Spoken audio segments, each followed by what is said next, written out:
Ladies and gentlemen, we've got Sean, Ham Radio Dude, has joined me tonight, and I've just asked him if I can make a little video because I wanted to know more about Sean, what he's up to, and that sort of thing.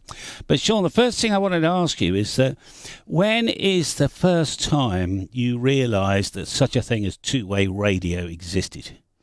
Well, thanks for asking that. I appreciate it, Cal. And I don't remember the exact age, but I'll tell you I was around 12 or 13 years old, and it was a CB radio. I've told the story before, but my father was into CB radio. I remembered in his car.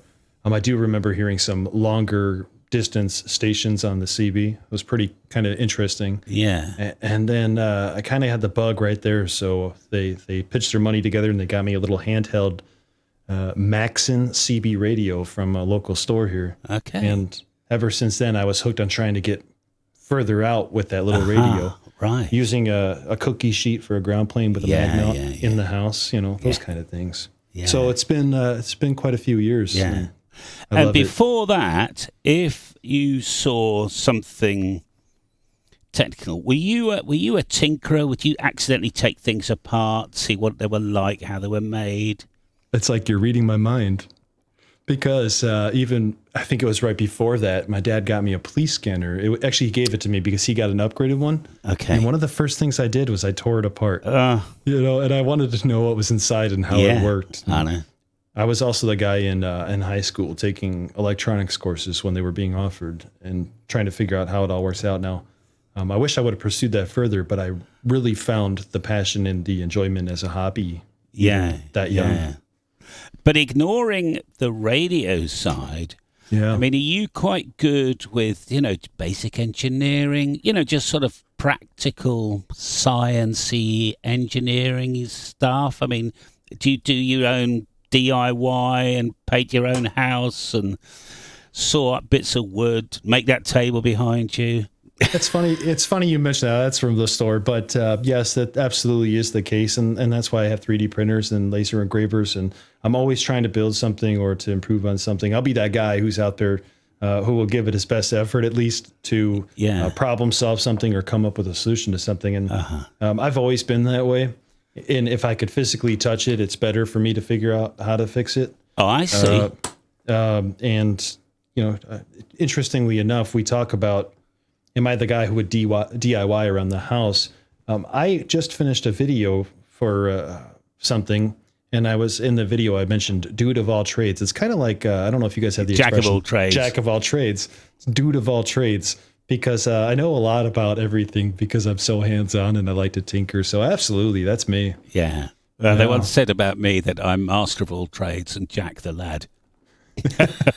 Anyway, okay, so that's interesting. You say you wanted to hold it in your hands. Do you have the ability also of shutting your eyes and sort of having the part 3D molded in front of you in your mind, or do you have to draw it, or how do you visualize something? That's very interesting. I've never had that ability to do that. For me, it's been more, I will have a problem, and usually either if I sit on it for a little bit of time, or if it's a high stress scenario, I'm pretty good. And if I'm sitting on it for a amount of time, it just kind of comes to me in my mind. The other way is I have this little tablet here and this pen that goes into Photoshop, and it allows me to draw things out. So you're a drawer. You're a drawer. I could draw stick figures really well, but yeah, I know. But you know those little U-clamp things that you were showing me earlier on. Yeah. I mean, I'm just interested in how people think. Right? Did that come to you as a vision in your head, or did you go, oh, I've seen how that kind of works, and just drew it out yourself? Go, yeah, that would kind of work. This was actually a concept through kind of multiple avenues, and I don't want to take credit for it. It's kind of like the DX Commander. And so what happened was there was some people in the community who reached out to me and said, you should check out a certain company's clamps. Right. And I have seen those before where you get two together and they clip. Exactly. And so where the thinking about this came to me was, though, I needed to figure out how it was going to work where they could stick onto the mast in a relatively relatively close circle because my mind wasn't figuring out how that worked. And so that was just a lot of, again, kind of drawing in a way. Okay, fine. But with computer aided design, that's what the same thing with this too, though, is kind of like a lot of drawing. And with computer aided design software, CAD software, you could put shapes on other shapes and you could move them around really easy. That's interesting. So you'll take your blank sheet of paper using, I don't know, whatever, SketchUp, Visio or something, but you can layer it all and then the shape will develop for you that way. Yeah, that's pretty accurate. I'll draw something, I'll sketch it out, and then I'll import it into my CAD software, and then I could use their nice tools to trace it, and it works out very well. I see. First of all, I think of the problem, and the thing that I'm toying with develops in my mind. I can bend this up here, and I can twist it that way. I can make the hole bigger, and then I can go, oh, I could better draw this down. This is quite good. So that's quite interesting how different people operate. It really is, and everybody has a different learning method. So I used to be having to kind of teach people certain things about their job because I was in a position where I had to teach a little bit, and that's what I recognize is everybody has a different way of learning and approaching. And if you could find that way and you could dial in on it, it will be better for not only them but really for everybody involved in that project. One of the things I'll tell you that you kind of just mentioned too, though, you're talking about how you could envision it and go like this.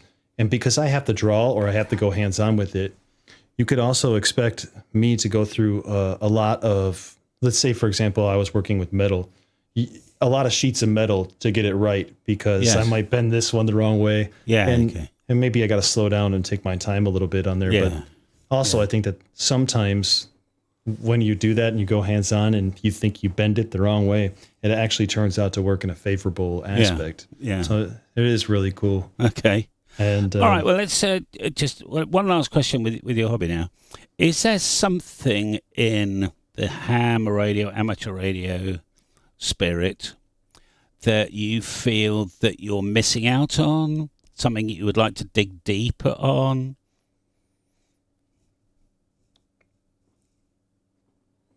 Oh, that's a really good question. We always think about like, what are these things that we could do in amateur radio, but what do we really want to dig deeper on?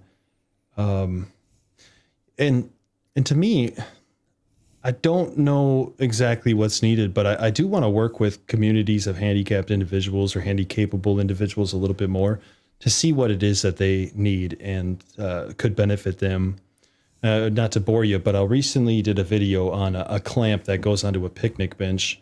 And while I was doing that video, my thought was, boy, the antenna goes right here, the clamp goes right here. How easy would this be for somebody in a wheelchair to clamp onto this picnic bench and be able to operate in a park or something along those lines? Yeah. So I always think about like how I could, I guess, better myself and better other people's enjoyment in amateur radio as kind of one of those things that you're asking.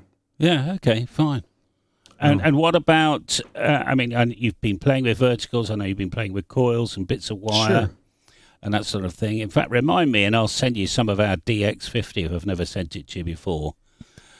The Kevlar cord. I'm sure it was you. It was after some Kevlar cord wire. It was. Yeah, I appreciate that. So as far as just for playing, Yeah, as far as antennas go, when I get the space, and hopefully we'll be getting out of here soon and into a bigger lot, a 160-meter loop is on the agenda. Is it really? What, a big triangle or a square or a circle, or have you probably more of a square? Okay, but that'll be fun to get to experiment and play around with. And, there is a guy down the road who has one, and I've been pretty envious of it because he works the world every day. Okay. So have a look at the triangle Mega Loop. I think the Mega Loop, I made a video about it, is on my channel. And that's a triangle, and that has some very interesting characteristics. There we are.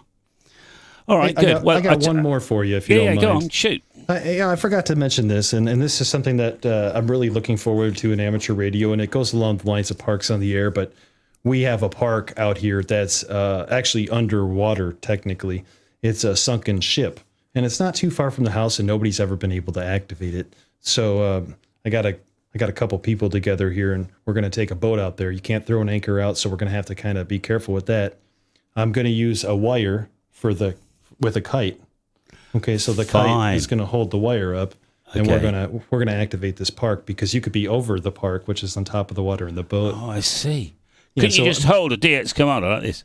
Yeah, I maybe can, but if we get a good gust, I might be in trouble. You know, I'm not doing too well these days. But my fun in amateur radio is finding also those thrills and those enjoyments and that excitement of things. You know, that thrill and excitement. So what? Different. Okay, I was going to say, what is a thrill?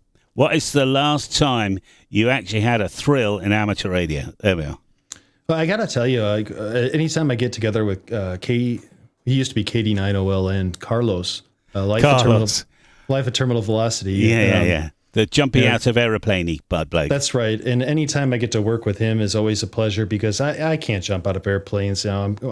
But what I can do is I get to help in that situation and be part of it. And I love it, because there is a thrill and excitement. And every now and then I get to go up in the plane with him too. It's always just a blast to be able to help him out and do those kind of things. Okay. So those things, there are summits out here that we could drive up to. I remember one year I was in shorts. It was a snowstorm. I was in shorts and a hoodie, operating, working France, you know. Those are the kind of things I enjoy. New, exciting places. A couple weeks ago, I was in San Francisco at the Golden Gate Bridge. You know, those are the things I enjoy. Really. Okay. And do you have any advice for someone who finds that they've become a bit dull in this hobby and they want to try something new or give it up? What something new would you suggest? Well, and thanks. That's a great question. I think we've all been there, and I think that it sometimes is continually there. And the best thing I could tell you is it's okay to step back from what you think you're good at and step into the unknown, because there is so many different aspects of amateur radio. Now, on the broad aspect, when people ask us what we're doing, hey, what are you doing out there? Oh, I'm operating ham radio and talking to people. That's a very broad definition of what we can do. I mean, there's engineering, like you and I have been discussing all afternoon, not just engineering, but there is the exercise aspect. Getting involved in local clubs could be some people's things. What I'm trying to say is maybe you're bored with what you're doing. Maybe you venture out and you try different things, or it's okay to take a break. You know, everybody needs a little bit of a decompression too. What a perfect answer. Thank you. Sean, thanks for joining me tonight. Hey, pleasure's over here. Thank you. I know it's lunchtime over there. You're a few thousand miles away from me. With the lovely, fantastic internet, we can chat here tonight. All the best to you. I know. Bye for now. Thank you.